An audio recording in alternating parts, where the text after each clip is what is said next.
Over the past 12 episodes, we've seen how the Catholic Church built Western civilization. But where is Western civilization going? What's next? What can we do about it? Join me today for the Catholic Church, Builder of Civilization.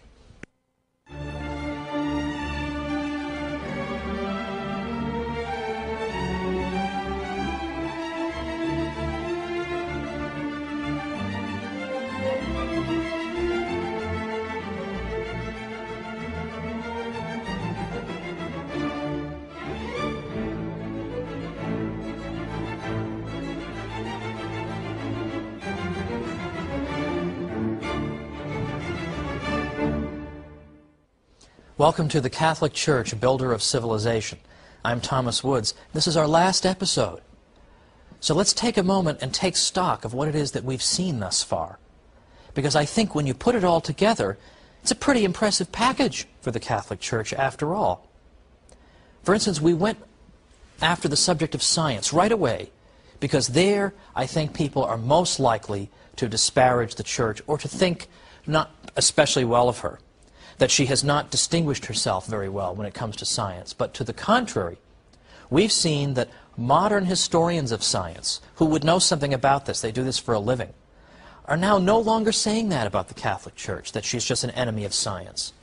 We've actually seen that the Church, in fact, introduced into our civilization critical ideas that made it possible for science to develop.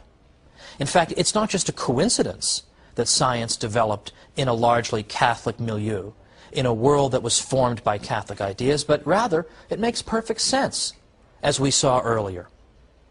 Beyond that, we looked at great priest-scientists whose names have been forgotten, but who achieved great things in the sciences. And at that time I urged people, and I renew that urge today, to consider learning more about and even writing about the Jesuit scientists. These people accomplished so much in the sciences, it's absolutely astonishing, and yet no book about it? That is an injustice, my friends. Let's hope that it's rectified. Or how about charity? We all know the Catholic Church does great charitable work. But do people realize how great it is? Do people realize that there was nothing like Catholic charity in the ancient world in terms of the amount of charity that was done, or the spirit in which that charity took place? Nothing like it. The idea that I'm going to give something to someone purely out of a desire to help that person, with no self-interest involved, but simply out of love. This is a revolutionary idea, but we take it for granted, don't we?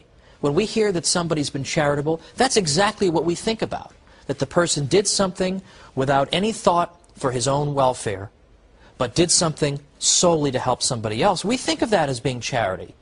But why does that come naturally to us? Why do we think of that as charity? Well, it's because we live in a civilization that still bears the residue of its Catholic influence. If we were living in ancient Greece and Rome, we wouldn't have these ideas about charity. So people go through life thinking this way about charity, never even knowing that it's their Catholic inheritance that has given them those ideas.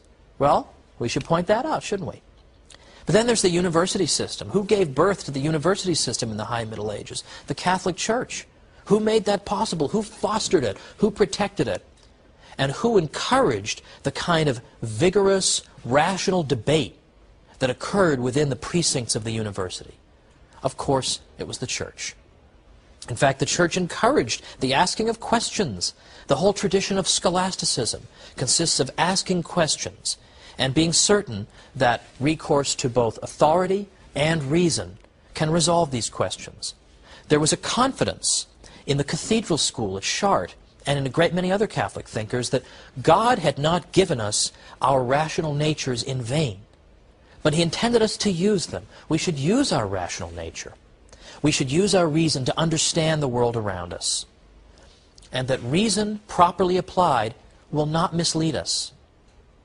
We've also seen that the idea of rights comes out of the Catholic Church too. Now this, for a long time, has been assumed to be a teaching that comes from secular thinkers, or non-Catholic thinkers at the very least, perhaps in the 17th century, little before, little after. But we've seen that in fact the idea of rights, natural rights, rights that inhere in us as human beings naturally, rights that mean that you can't invade my person, you can't kill me, you can't steal from me. These things that inhere in us as human beings, these ideas developed out of the Catholic Church and her own canon lawyers. And here I rely on an important book by Brian Tierney, who's one of the great experts on the idea of rights. He has a great book called The Idea of Natural Rights. And it's there where you see the most systematic refutation of the idea that rights just came out of nowhere in the 17th century. He shows that they came out of the heart of the Church. Now, we've also seen that international law comes out of the Catholic Church too. International law, which is closely related to the idea of rights, comes out of the Catholic Church. Because international law says that some countries don't have more rights than others, but that each state has an equal dignity, regardless of whether the ruler of that state is Catholic or non-Catholic. If his only crime, so to speak, is being non-Catholic, you can't just depose him for that, because his state has dignity and the right of self-government, just the way as any Catholic state would have, or state populated by Catholics. So international law, the idea there's an absolute moral standard that governs the interaction of states. Where does this come from? It comes from the Catholic Church with Francisco de Vitoria and Francisco Suarez and de Soto and all these other thinkers. Even law itself, law domestically, is indebted to the Catholic Church because the canon law was the first modern legal system in Europe. Because for the first time, church law was brought together systematically and presented in a coherent whole, where all contradictions that might have existed have been reconciled. That's what modern states in Western Europe did when they were developing their own legal systems. They used the model of canon law as to how you go about doing that. Now, in our first episode, I made brief mention of the study of economics. Now, economics really is an interesting science, so I don't want to hear any objections to economics. But economics is often thought to have emerged in the 18th century. In the 18th century, sort of deistic thinkers, or thinkers who certainly weren't Catholic, just suddenly came up with the idea of economics, just kind of poured out of their heads. But in fact, that's not what historians today are saying. For the past half-century, historians who write about the history of economic thinking are now saying that it's not Adam Smith in the 1770s who just gave birth to economics, just came all out of his gigantic head. But instead, they're now pointing to a people called the late scholastics, who were Spanish thinkers. Well, they weren't all Spanish, but the best ones were Spanish. So all you Spaniards out there, congratulations. As the source of modern economic thought, the late scholastics are really the source. One of the great 20th century economists, Joseph Schumpeter, said, "It is they who come nearer than does any other group to having been the founders of scientific economics."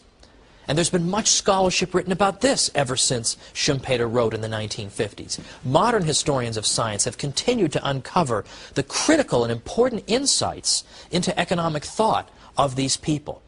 For example, Raymond de Roover, Marjorie Grice Hutchinson, and scholars who are still alive like Alejandro Chafuin and Harry Vereiser at the University of Detroit. This is an important contribution as well. Now let me give an example of what I mean here. In the 16th century, when precious metals coming from the New World began to reach Europe, people noticed that prices rose. So what they recognized was there was a kind of a fixed cause and effect relationship going on here, that there was a relationship, some kind of a relationship, between the level of prices and the amount of money. So in effect, this was like an economic law. So they understood scientifically that there were relationships at work in the world of economics. This is an essential breakthrough. They also wrote great moral treatises relating to economics. Like Juan de Mariana wrote a fantastic treatise denouncing inflation, when governments inflate the money supply and thereby make each unit of money worth less. He denounced this as a terrible, inexcusable crime. Kings used to call in the coins in their realm and then clip them and save some of the metal and then return the coins to the people. And of course, he's gained an awful lot for himself, and they're stuck with these crummy coins they have to exchange at the old value. Juan de Mariana denounced this because he understood the economics behind it. Now, how did this go unheralded for so long? Why for so long did we all think Adam Smith had a gigantic head? Like, why did we think this?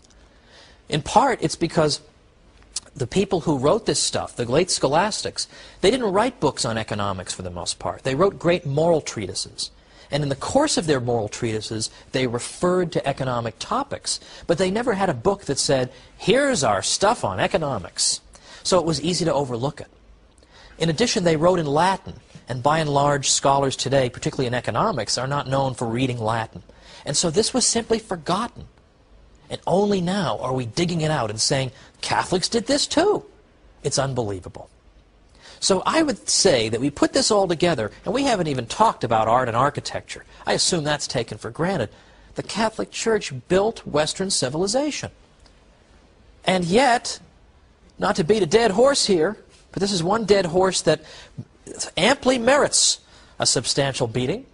The European Union Constitution refuses to acknowledge the Catholic inheritance. Not a word. Western civilization comes from the ancient world, the Renaissance, the Enlightenment, and that's it. And whatever happened in between, nobody really knows, couldn't possibly have been very important. Seriously, only an imbecile could believe this now, given all the evidence that's out there. But this is what we're told by the European Union. And it can't just be ignorance. It isn't just that they're dummies and they haven't done their reading. It can't be that. Because nobody who would presume to make a statement officially on behalf of the European Union could be that uneducated. It's frankly because of hostility toward the Church. There is a hostility toward the Church. We all know it. And in fact, this colors people's statements and judgments. They don't want to give the Church credit for things. My own theory is that one of the reasons a lot of secular intellectuals despise the Church is that the Church, in effect, reproaches them for their immoral lifestyles. They don't like being told they're not supposed to do this and that. And every time they see the Church, it's a reproach to them. And so therefore they have to wipe it out. They have to destroy it. They have to ignore it. But we refuse to go away, don't we? We refuse to go away. Well, after the break, we're going to talk about the state of Western civilization right now. Look around at the art world a little bit, the state of things, and see what, if anything, we can do about this. And what can we do to take this knowledge and spread it out there to the world? I wrote a book called How the Catholic Church Built Western Civilization, because I hoped it could help to spread this knowledge among the general population. Let's see what else we can try to do to make people aware of what an extraordinary treasure the world has in the Catholic Church. Supernaturally, yes, but even on a natural level, all the glorious things she's done. How do we spread that around? Let's talk about that after the break, and we'll see you in just a minute.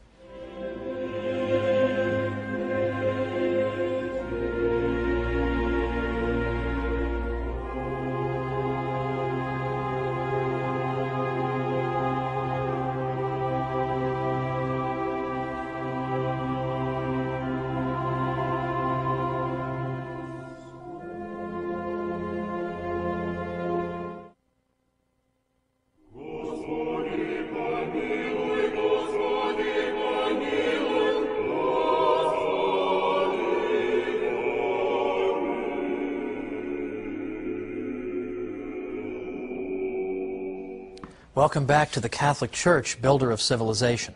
I'm Thomas Woods. Today we're sort of summing things up and then looking forward. We're looking at things the Church has done in the past and then thinking about what are we going to do in the future? What are we going to do to redeem Western civilization? Build it back up again to where it belongs.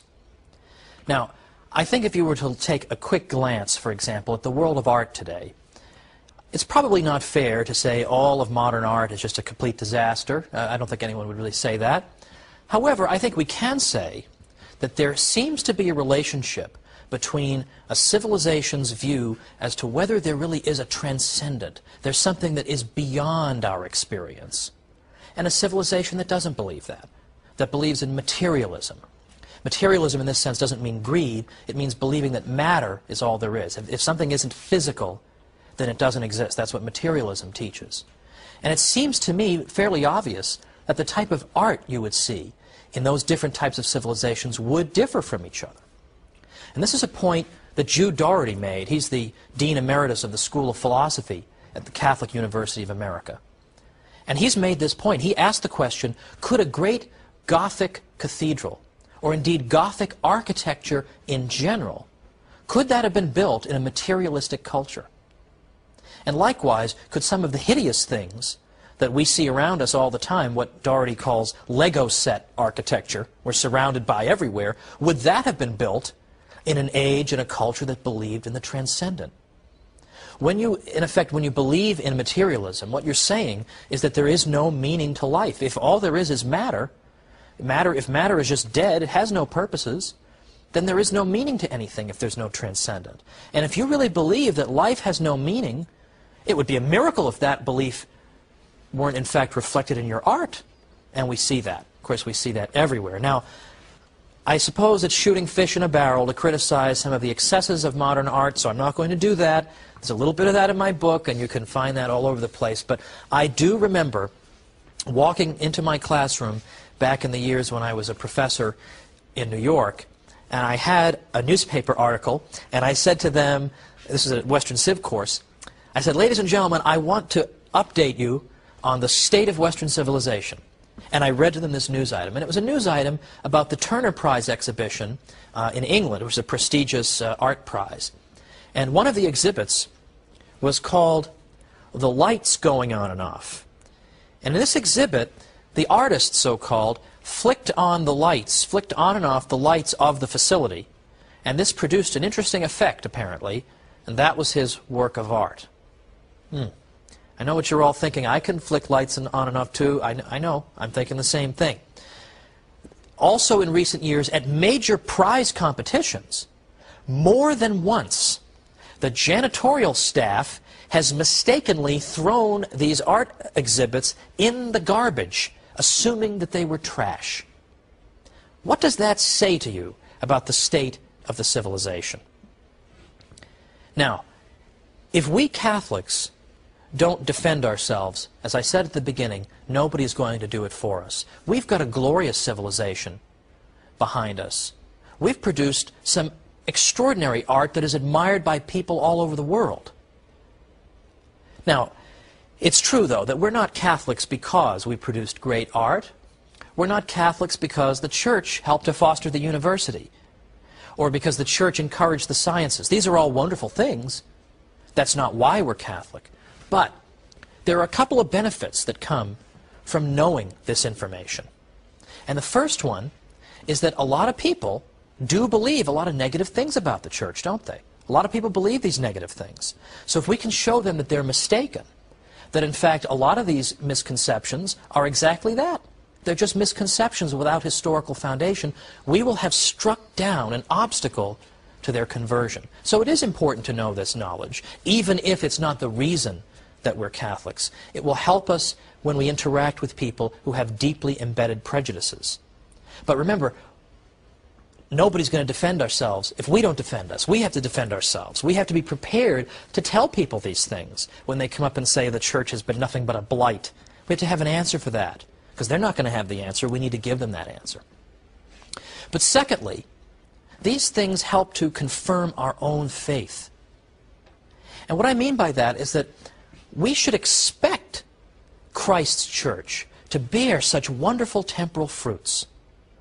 Because if the Church really is what she claims to be, she's the bride of Christ, she's a divine institution, then naturally we would expect her to bear great supernatural fruits in the form of grace and the sacraments. But we should also expect her to bear great temporal fruits.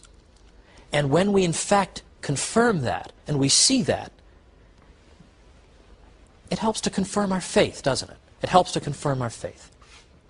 Now, looking at the state of Western civilization, our past couple of popes have been frankly saddened and have noted the attempt by people to pretend that the Catholic inheritance is dispensable or perhaps doesn't even exist. You cannot think of constructing a common European house neglecting the very identity of the peoples of our continent. That's what Pope Benedict XVI said recently. He's very interested in this subject of how do we redeem Europe. Pope John Paul II, on one of the 9 or so trips to Poland that he took during his pontificate, said this to the crowd. Said this to the crowd.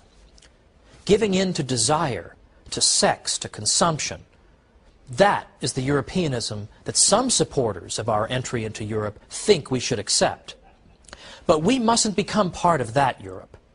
We, he said, were the ones who created Europe, and with much more effort than those who claim exclusive rights to Europeanism. What is their criterion, the Pope said? Freedom. But which freedom? The freedom to take the life of an unborn child? Brothers and sisters, he concluded, I protest against this concept of Europe held by the West. And this message must be shouted loudly from this land of martyrs. Europe is waiting for redemption. The world needs a redeemed Europe.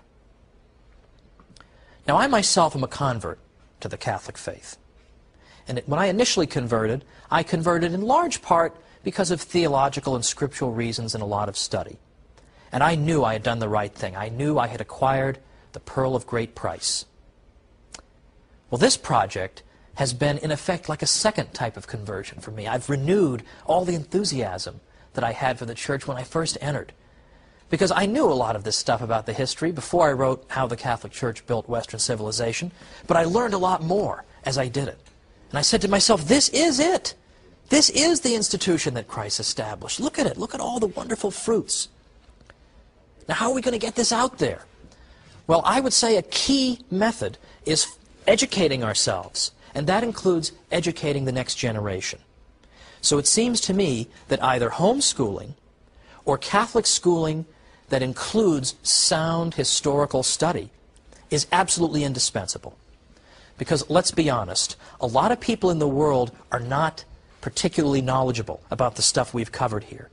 So it only takes 2 or 3 really well thought out sentences to knock over their whole case. So if we got our kids ready so that when they go out there and they find themselves fighting against anti-Catholic propaganda, if they're ready to meet it on its own terms, people are going to be stunned. They're not going to know what to say because nobody's got a good historical foundation.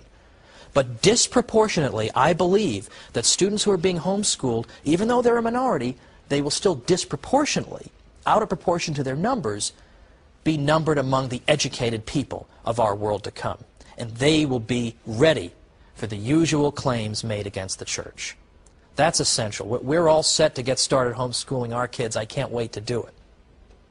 But in the case of my own conversion, I remember, if I may be pardoned this personal conclusion, I remember I was on the verge of converting. And, people wanted to send me books showing me why Protestantism was false and Catholicism was true. And I appreciated that, and that was good. I did want to know those things. I did want to be able to answer the arguments of Luther.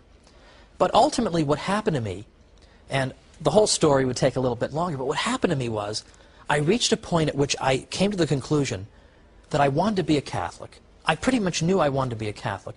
All of a sudden, this fascinating and extraordinary and gigantic institution was just staring me in the face. 2,000 years of tradition staring me in the face. And even then, I knew some of her achievements in Western civilization as well. And frankly, I know I shouldn't put it quite this way, but I want to be honest, I just suddenly felt stupid. I just thought that all this time, I've had this institution, and all its glorious benefits, and all the wonderful things she's done, and all her beauty staring me in the face, and I haven't immediately rushed to embrace her. Frankly, I just felt stupid. I didn't really need books showing me why I had been wrong before. I knew there'd be time enough to study all the ins and outs. I just wanted to learn the faith. Just teach me the faith. Show me what the church teaches. That's what I want. I read Father Hardin's Great Catechism. I just absorbed it, and I said, yes, this is what I've been thirsting for. And I bring this up because I have a friend who contacted me not long ago, and he's having second thoughts. He's a Protestant, and he's thinking maybe he wants to become a Catholic. And my first instinct was, let me send him all these books showing him why he's wrong to be a Protestant. And I realized, you know what, he's going through just what I went through at that time. He just feels like kind of a doofus, that all this time he's neglected the pearl of great price that's staring him right in the face. This great institution, the most beautiful institution in the world. So instead, I just sent him books that explain the faith. Here is what it is. That is what converts people. And so when I finally converted, I said to myself, no longer do I have to feel alienated from this extraordinary institution that has built the very civilization in which I live. I'm part of her now. And all those saints who lived from that 1,000-year period that Lutherans despised as having been unbiblical, they became my friends. I could be friends with St. Anselm, whom we talked about in this series. I could be friends with St. Thomas Aquinas. I wasn't alienated and separated from them. I was united to them in the bond of the communion of saints.